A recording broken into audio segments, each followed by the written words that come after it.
என் மண் என் மக்கள் பாத யாத்திரையின் நாயகன் திரு கே அண்ணாமலை மற்றும் பாரத நாட்டின் பிரதமர் திரு நரேந்திர மோடி அவர்கள் பங்கு கொள்ளும் என் மண் என் மக்கள் நிறைவு மாநாடு பல்லடத்தில் வரும் 27 பிப்ரவரியில் நடைபெறவுள்ளது.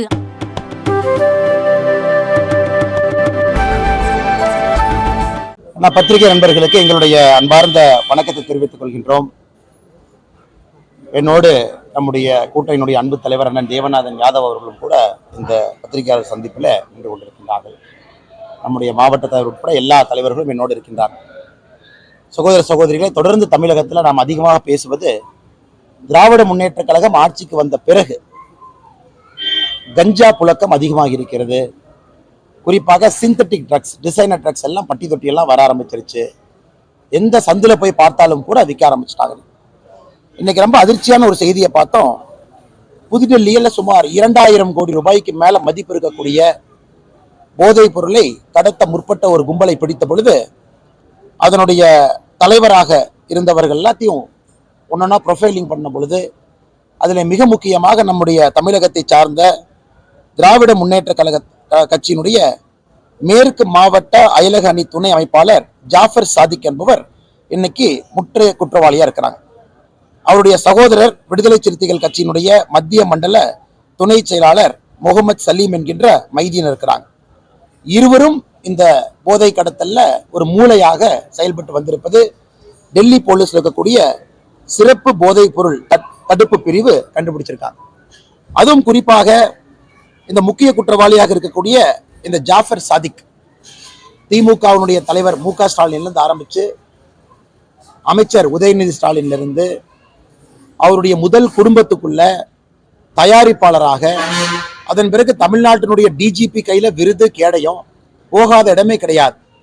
அதனால் நம்முடைய சந்தேகம், எல்லோருடைய சந்தேகம், 2000 கோடி ரூபாய் மதிப்பு இருக்கக்கூடிய போதைப் பொருள் கடத்தி பிடிபட்டிருக்காங்கன்னா அந்த பணம் தான் தமிழ்நாட்டில் இவர்கள் தயாரிக்கக்கூடிய படம் நிறுவனத்திற்கும் கூட அந்த பணம் பயன்படுத்தப்பட்டிருக்கும் என்கின்ற சந்தேகம் நமக்கு எழுகுது. இன்னைக்கு திமுகவினுடைய முதல் குடும்பம் நேரடியாக சினிமா பட தயாரிப்புல இருந்து, குறிப்பாக தந்தை மகன் வரிசையா எல்லாத்துக்கிட்டையும் போட்டோ எடுத்து அந்த கட்சியில ஒரு மிக முக்கிய உறுப்பினராக இருக்கிறாங்க. ஆனா இன்னைக்கு அவசரப்பட்டு அவசரகதியாக திமுகவினுடைய தலைமை கழக குழு இவரை கட்சியிலிருந்து டிஸ்மிஸ் பண்ணியிருக்கிறாங்க. ஏன்னா எங்களுக்கு இதுக்கு சம்பந்தம் இல்லை, எங்களை விட்டுருங்க. ஒரு பக்கம் திமுக ஆட்சிக்கு வந்த பிறகு கஞ்சா புழக்கம் அதிகரிப்பதும், இன்னொரு பக்கம் 2000 கோடி ரூபாய் பெருமானம் இருக்கக்கூடிய கஞ்சாவை கடத்தி மாட்டி அந்த கும்பலுடைய மூளையாக இருக்கக்கூடிய ஒரு தலைவர் திமுக, இன்னொருத்தர் விடுதலை சிறுத்தைகள் இருப்பது அதிர்ச்சி மட்டுமல்ல, உண்மையாலுமே தமிழகத்தில் அரசு இயந்திரம் இருக்கா? எப்படி சுதந்திரமாக ஒரு போதை கடத்தலினுடைய கும்பலினுடைய தலைவன் டிஜிபி போய் கையில கேடைய பரிசு வாங்க முடியும்? அப்படி இருந்தா எப்படி காவல்துறை தன்னுடைய பணியை ஒழுக்கமாக செய்வார்கள்? ஆனால் உடனடியாக முதலமைச்சர் இதற்கு விளக்கம் கொடுக்கணும். முதலமைச்சர் இதற்கு விளக்கம் கொடுக்க வேண்டும். என்ன, முழுமையாக டெல்லி போலீஸ்க்கு கோஆபரேட் பண்ணணும். முழுமையாக டெல்லி போலீஸ் அதிகாரிகள் இங்கே சோதனை எதாக இருந்தாலும் கூட இந்த கும்பலினுடைய முழு அந்த மோடஸ் ஆப்பரண்டி, இதுல யாரெல்லாம் இருக்காங்க, தமிழ்நாட்டுக்கு என்ன சம்பந்தம், தமிழ்நாட்டுக்குள்ள எப்படி இந்த கஞ்சாலாம் வருது, அனைத்தையும் முதலமைச்சர் அவர்கள் ஒரு வெள்ளை அறிக்கையாக தமிழ்நாட்டில் இருக்கக்கூடிய நம்முடைய மாநில போலீஸும் டெல்லி போலீஸும் இருவரும் இணைந்து இதை கண்டுபிடித்து எல்லோரையும் யாரெல்லாம் சம்பந்தப்பட்டிருக்காங்களோ கைது செய்து கடைசியாக ஒரு வெள்ளை அறிக்கையாக முதலமைச்சரை இதை வெளியிட வேண்டும். இதுதான் பாரதிய ஜனதா கட்சியினுடைய கோரிக்கை. இன்னைக்கு நாம 232 தொகுதிகள் நம்முடைய எண்மண் எண் மக்கள் யாத்திரையில் நிறைவு செய்திருக்கின்றோம். கடைசி 2 தொகுதிகள் திருப்பூர்ல நாளை மறுதினம் 27ஆம் தேதி காலையிலே நிறைவு செய்துவிட்டு மதியம் நம்முடைய பாரத பிரதமர் நரேந்திர மோடி அவர்கள் பல்லடத்துல நம்முடைய நிறைவு நிகழ்ச்சிக்கு வர இருக்கிறாங்க. அதனால் எல்லோரும் கூட ஆர்வமாக காத்து கொண்டிருக்கின்றோம். நம்முடைய தொண்டர்கள், தலைவர்கள், பொதுமக்கள் எல்லோரும் நாளை மறுதினம் நம்முடைய பிரதமர் அவர்கள் பங்கேற்கக்கூடிய நிகழ்வுக்காக தயாராக இருக்கின்றோம். பிரதமர் அவர்கள் அந்த நிகழ்வு முடித்த பிறகு மதுரைக்கு வர்றாங்க. மதுரையில் ஒரு நிகழ்வு பிரதமருக்கு இருக்கு.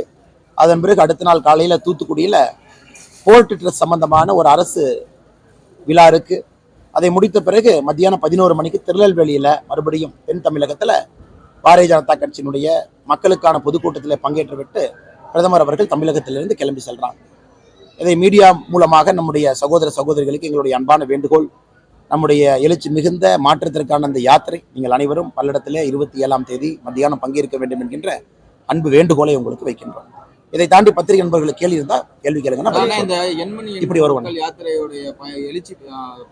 பயணம் முடிவு பெற இருக்குது. மக்களுடைய எழுச்சி எப்படி இருக்குது? பாஜகவான எழுச்சி எதுவும் இருக்குதா? இப்போ நான் என்னுடைய குழந்தை நல்ல குழந்தை, என்னுடைய குழந்தை அற்புதமான குழந்தை, என்னுடைய குழந்தை அழகான குழந்தைன்னு தான் சொல்லுவேன். இது நீங்கள் தானே சொல்லணும். நடுநிலைமையாக இருக்கக்கூடிய பத்திரிகை நண்பர்கள் நீங்கள் தான் சொல்லணும். தமிழ்நாடு முழுவதும் கூர்ந்து கவனிக்கிறீங்க. எங்களுக்கு தெரியும் தமிழகத்தினுடைய 2024 பாராளுமன்ற தேர்தலுக்கு தாக்கம் இருக்கும். தமிழகத்தினுடைய வரப்போகின்ற அரசியல் மாற்றத்திற்கு இது ஒரு அச்சாணியாக இருக்கும். அது எங்களுடைய நம்பிக்கை. அதைத்தான் களத்தில் நாங்கள் பார்க்கின்றோம். விஜயதரணி மாதிரி அடுத்த விக்கெட் இருக்கா? நாளைக்கு சாயந்தரம் 5 மணிக்கு இருக்குண்ணே. ஏன்னா இந்திரா உங்களுக்கு டேட்டு சொல்லிடலாம், டைமும் சொல்லிடலாம். இத்தனை நாளா இவங்க பெரிய பிக் ஷாட் நிறைய இருக்கிறாங்க பாருங்க. இவங்க இன்னைக்கா நாளைக்கா நாளானிக்கா நாளை மறுநாளா நாளைக்கு சாயந்தரம் 5 மணிக்கு கோயம்புத்தூர்ல அடுத்த பாருங்கண்ணா, நல்லா இருக்கும். இப்ப எடப்பாடி பழனிசாமி சொல்றாரு பாஜக இருந்து அதிமுக பாஜக போனாங்கன்னு சொல்லி சொல்றாங்க. ஆனா பாஜகல இருந்து அதிமுக வந்திருக்காங்க, அதனால எங்களுக்கு தான் சொல்லி எடப்பாடி ஒரு பழனிசாமி தொண்டரை கஷ்டப்பட்டு வலை போட்டு இழுக்கிறாங்க. நாங்களாம் தலைவர்கள், எம்பிஸா, முன்னாள் அமைச்சர்களா. நாளைக்கு 5 மணிக்கு பாருங்க, நல்லா இருக்கும்ண்ணா. கோயம்புத்தூர்ல பாருங்க.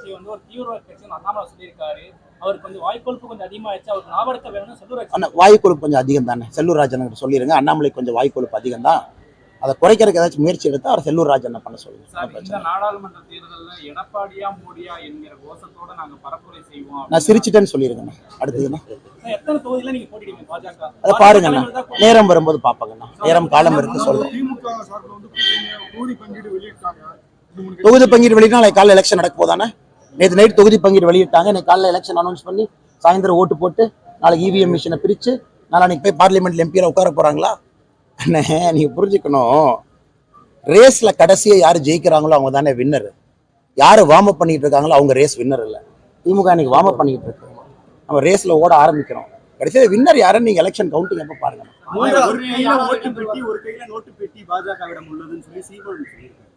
சீமானன் தான் கேட்கணும். அவரு நோட்டு பெட்டிக்கும் சுத்துற மாதிரி தெரியுது, ஓட்டு பெட்டிக்கும் சுத்துற மாதிரி தெரியுது. அதனால சீமானன் கிட்ட என்ன சொன்னாருன்னு கொஞ்சம் நல்லா எக்ஸ்பிளைன் பண்ணி பேச சொல்லுங்க. தூத்துக்குடி போன முதல்வர் தொடர்ந்து மத்திய நிதியமைச்சர் ஆணவ போக்கோட ஒரு நிதி குறித்து மாநில அரசு கேட்கும்போது அதற்குரிய பதில ஒரு ஆணவ வாக்கு கேட்டு வர வேண்டும் அண்ணா, அதாவது நம்முடைய மத்திய நிதியமைச்சர் அவர்களுடைய வார்த்தையில எந்த விதமான தவறும் கிடையாது. உதாரணத்துக்கு பாருங்க, நீங்க செல்லூர் ராஜா கேள்வி கேட்டீங்க, நான் பதில் சொன்னேன். ஏன்னா சில மனிதர்களுக்கு கொழுப்பு அதிகமாக இருக்கும் பொழுது எங்களுடைய பாஷையும் அதே பாணியில் இருக்கணும். நான் இயற்கையிலேயே மரியாதை கொடுத்து அடக்கமாக ஒரு பண்பாக பேசக்கூடிய ஒரு கொங்கு பகுதியினுடைய தமிழன். ஆனால் அரசியல் வந்ததுக்கு அப்புறம் புரிஞ்சுக்கிட்டோம்னா சில பேருக்கு அந்த வேலையெல்லாம் ஆகாது. சில பேர் இயற்கையிலேயே மனம் மட்டும் இல்லை, மூளையும் கனத்தோடு இருக்கிறாங்க. எதையோ பெரிய சாதிச்ச மாதிரி, அமெரிக்காவுடைய அதிபர் மாதிரி பெருமோக்கால் விஞ்ஞானிகள்லாம் இன்னைக்கு நமக்கு அட்வைஸ் கொடுக்குறாங்க எப்படி அரசியல் பண்றது.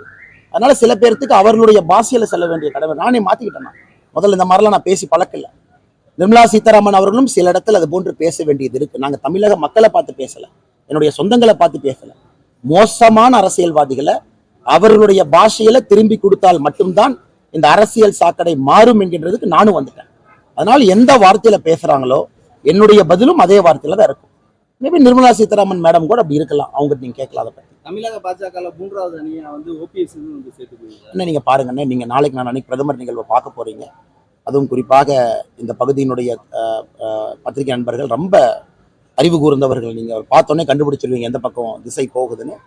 எல்லோரும் யாரெல்லாம் பிரதமர் அவர்களை ஏற்றுக்கொண்டு கரத்தை வலுப்படுத்த வேண்டும் என்று நினைக்கின்றார்களோ எல்லோரையும் வரவேற்கின்றோம். காரணம், தமிழகம் இந்த சாக்கடை அரசியலிருந்து வெளியே வர வேண்டும் என்று நினைக்கின்றோம். பொறுத்திருந்து பாருங்கள், மிகப்பெரிய கூட்டணி இருக்கும். பெரிய மாற்றத்திற்கான ஒரு அமைப்பாக அடுத்த ஒரு 4-5 நாட்கள் இருக்கும். எல்லாம் பார்த்துட்டாங்க.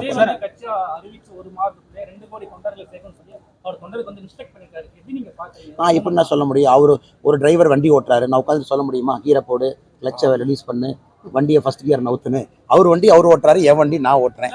நான் உட்கார்ந்து இன்னொரு கட்சி வண்டியை ஸ்பீடா பண்ணு சொல்ல முடியுமாண்ணே? எங்க வண்டியை பத்தி கேளுங்க, நான் சொல்றேன். பிரேக் நல்லா இருக்கான்னு கேளுங்க, பிஜேபி நான் சொல்றேன். கிளச் நல்லா இருக்கான்னு கேளுங்க, நான் சொல்றேன். இன்னொரு கட்சி வண்டியை பத்தி நான் அதுக்குன்னே சொல்லணும். சரிங்கண்ணா.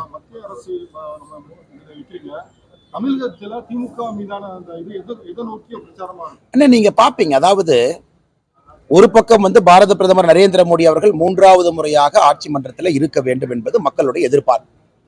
இன்னொரு பக்கம் 2026 தேர்தலுக்கான மாற்றம் 2024 நடந்துரும். அதையெல்லாம் பார்க்கத்தான் போறாங்க. இரண்டும் தமிழகத்துல ஒரே தேர்தல் நடக்கும். ஆட்சி மாற்றம் தமிழகத்துல 2024 நடக்க போகுதுன்னு சொன்னா அதுக்கப்புறம் இது லேம் டக் கவர்மெண்ட் தான். ஆங்கிலத்துல லேம் டக்னு ஒரு வார்த்தையை பயன்படுத்துவாங்க. திமுக தனக்கான தன்மையை இழந்துவிடும். அதற்கப்புறம் 1.5 வருஷம் சும்மா ஆட்சியில மட்டும்தான் இருப்பாங்க. அதை மக்கள் இந்த முறை காட்டி விடுவார்கள். அதையெல்லாம் தாண்டி நீங்க பாருங்கன்னா தமிழகத்துல இன்னைக்கு மக்கள் 400 சீட்டை தாண்டி மோடி அவர்கள் வரும் பொழுது தமிழகத்தினுடைய பங்களிப்பாக ஒரு பெரும்பான்மையான எம்பிக்கள் இங்கிருந்து இருக்க வேண்டும் என்று நினைக்கின்றார்கள். நிச்சயமாக அது நடக்கும். அதுல எந்த ஒரு மாற்று கருத்து இல்லைங்க. தலைவா 4 ஃபைல் 4 டிஎம்கே பார்ட் 4 வந்துருச்சு. இன்னும் எலெக்ஷனுக்கு 1.5 மாசம் இருக்கு. இப்பதான் சூடு பிடிக்குது களம்.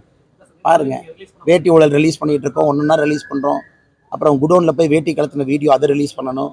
அப்புறம் பிடிஆர் அண்ணன் வேற பொழுதுகிட்டே இருக்காரு. அப்புறம் அதெல்லாம் பேசணும். அதை பத்தி நிறைய இருக்குல்லங்க. இன்னும் 40 நாள் 45 நாள் இருக்கு. நிறைய உங்களுக்கு டிஆர்பி இருக்கும். அதெல்லாம் நீங்க கவலைப்படாதீங்க. நல்ல வண்டி ஓடுங்க. உங்க வண்டி நல்லா ஓடுங்க. டிஆர்பி நல்லா இருக்கு. கவலைப்படாதீங்க. பிடிஆர் அவர் பேசி ஆடியோ 1 மணி நேரம் இருக்குன்னு சொன்னீங்க. அந்த வீடியோ ஆடியோ தலைவா, இன்னைக்கு நான் தான் சொன்ன பாருங்க, 45 நாள் இருக்கு. உங்களுக்கு டிஆர்பி வேணும், நீங்களும் ஓட்டணும். இந்த கூட்டணி அந்த கூட்டணி என்னென்ன மக்கள் சுவாரஸ்யமா பார்க்கணும்ல. இப்ப நாடகத்துல விட்டு டிவி சேனல்ல தான் நாடகமா இருக்கு. இப்ப டிவி சேனல் தான், நியூஸ் சேனல் தான் நாடகமே. யார் யாரோட போறா, என்ன கூட்டணி கட்சி எந்த பக்கம் போறாங்கன்னு. தலைவா நீங்க பாருங்க, நாங்கள் இங்கே கொள்கை அடிப்படையில் இருக்கின்றோம். நிச்சயமாக வருகின்ற 45 நாட்கள் ஒரு பெரிய ஒரு சூறாவளியாக இருக்கும். பாரதிய ஜனதா கட்சி எல்லா அஸ்திரத்தையும் பயன்படுத்த போறோம். எல்லா உழைப்பை போட்டுட்டோம். தொண்டர்கள் இருக்கிறாங்க. நாளைக்கு சாயந்தரம் 5 மணிக்கு கோயம்புத்தூர்ல என்ன நடக்குதுன்னு பாருங்க. உங்களுக்கு ஐடியா கிடைக்குங்க.